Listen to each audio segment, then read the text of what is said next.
Welcome everyone, this is Zonta with Repo Products. Today's video is on Revit 2022 and the new 2D view sharing functionality. I have in front of me Revit 2022 open and a model open. This particular view is a ceiling plan of the first floor of a building. I would like to share this view out to whomever I want to so that they can see it, they can mark it up, and then I can see their comments within Revit right away.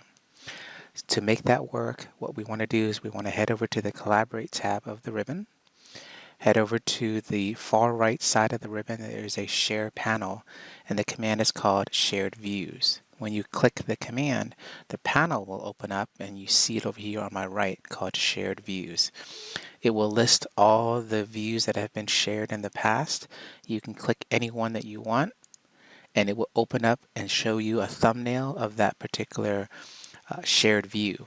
If you were to click the actual image, what happens is your browser opens up. In my case, it's Chrome, and I'm going to move it over here so you can see. And it's going to go into viewer.autodesk.com. You're going to have to log into your Autodesk account, and it will show you the shared view.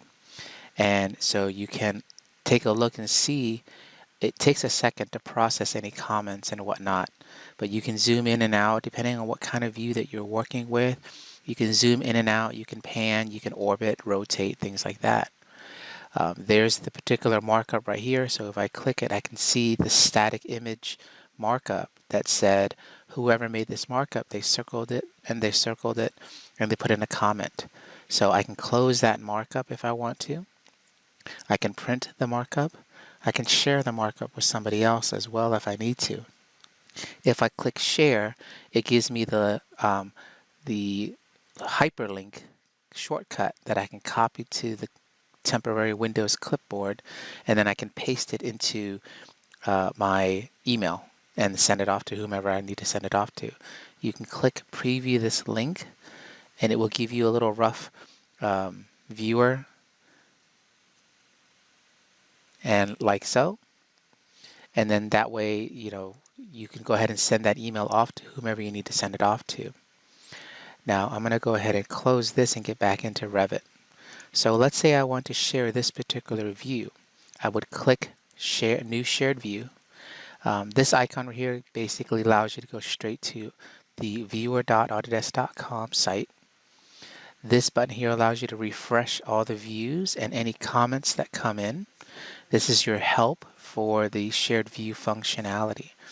And then this back button here takes you back to the list of all the shared views that you've created. You can sort it, by the way, by date created, title, or expiration date.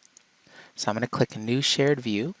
It will ask you to give it a name. So for this one, I'm going to say Ceiling Plan First Floor Coordination Check. And then I'll hit Save. And what is going to happen is the software is going to process that shared view, and it's going to show you in the lower right hand corner. It gives you the name of the view that you created.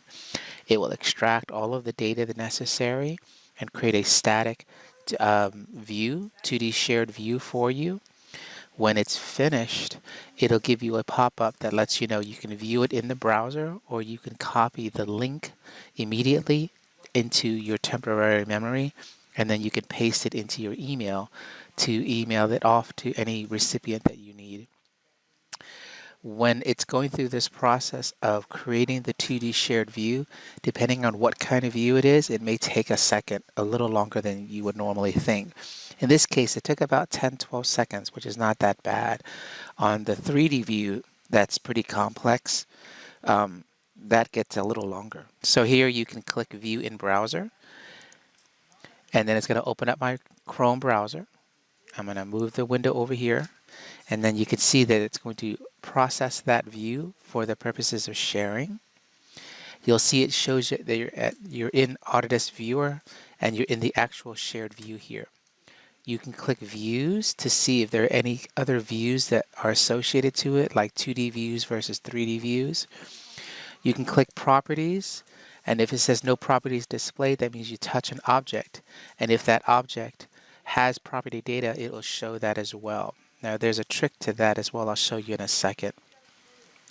There is a settings button here that you can click to get into the configuration of how the viewer functions, how it navigates, because you might want to switch the zooming functionality, and then the appearance as well.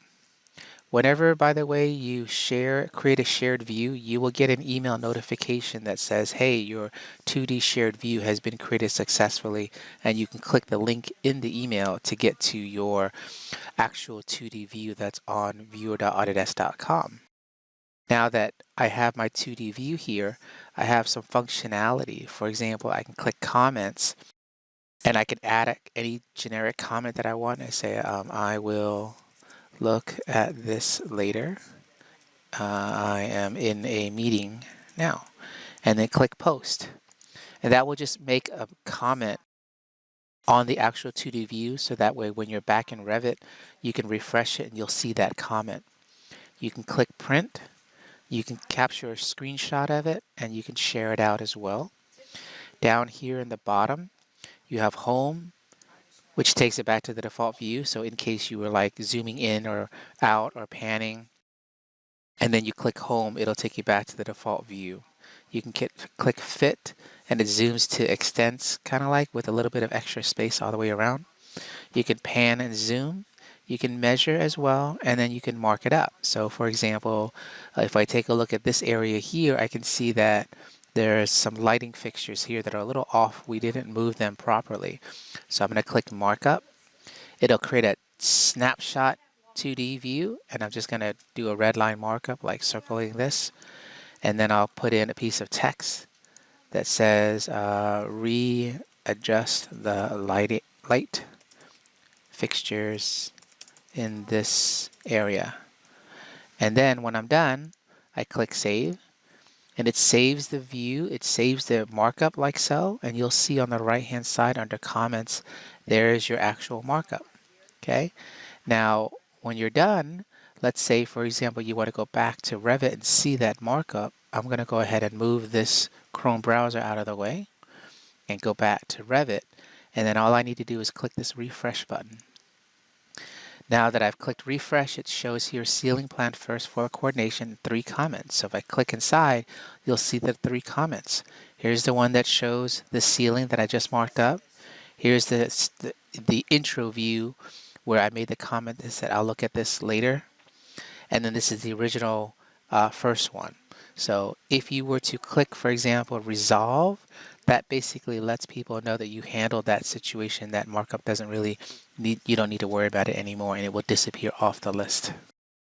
So it's a neat way for you to kind of start to communicate back and forth with you and your colleagues or your clients or anybody to be able to see the static 2D views and, start marking them up back and forth.